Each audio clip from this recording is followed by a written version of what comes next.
Ooh, yeah, yeah. They say it's alright. They say it's alright. Say it's alright. Have a good time, 'cause it's alright. Whoa, it's alright. Now we gonna move it slow. Up when the lights are low. When you move it slow, it feels like... Alright, well, welcome to Luna Vineyards. My name is Michael Drash, and I'm the winemaker here. Luna Vineyards goes back, a little bit of history about Luna Vineyards goes back to 1995 when Mike Moon and George Bear bought the property here in Napa Valley and began pulling out 40 acres of Chardonnay and planting 40 acres of Pinot Grigio. Along that time, they went to Italy, looked at Pinot Grigio varietals there and how the wine was made, but also went to Italy and learned how the Italians made red wine. In 1997, the flagship red wine from Luna was released. One of the techniques they learned while they were in Italy was co-fermentation, where they took 1 to 2 or 3 different varietals of red grapes, crushed them together, fermented them together, and made one cohesive blend from the very beginning of harvest. With that idea, they created Canto, which is the flagship red wine of Luna.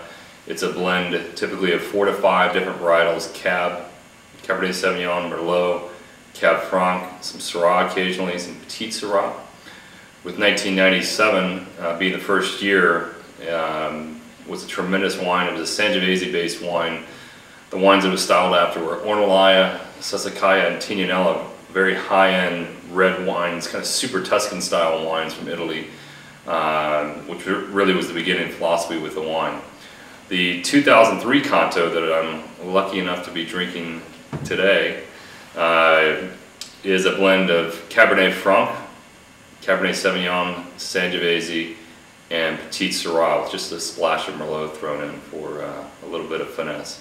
So it's a very young wine that's been almost 2 years in barrel, about 20 months.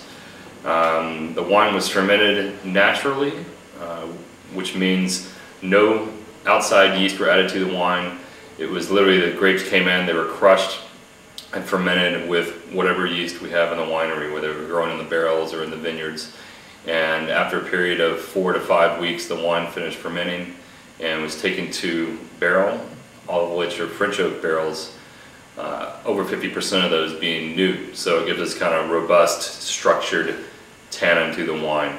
So it was racked 2 to 3 times in its life, which was literally taking the wine out of barrel and putting it in a tank, giving a little bit of air like I'm doing here with the decanter to open it up, and then was taken back to barrel.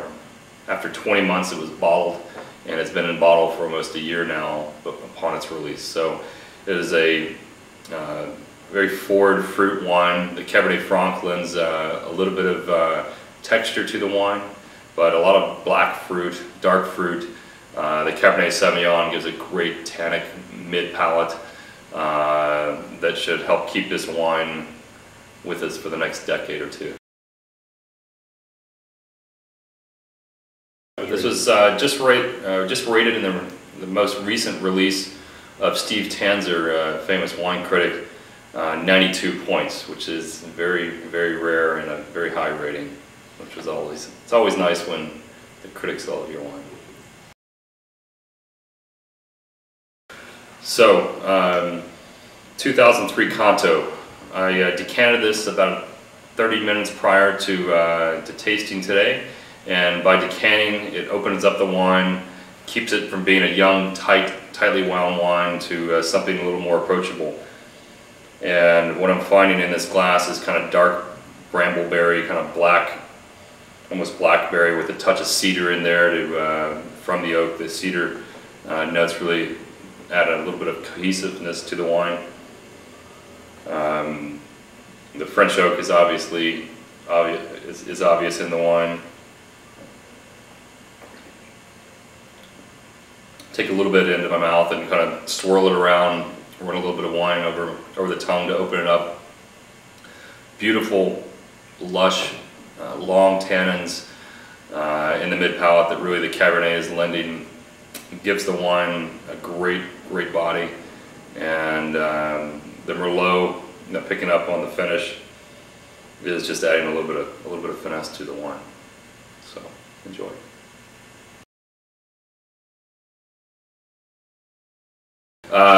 Looking at the color, is got a nice bright ruby finish to it around the edges.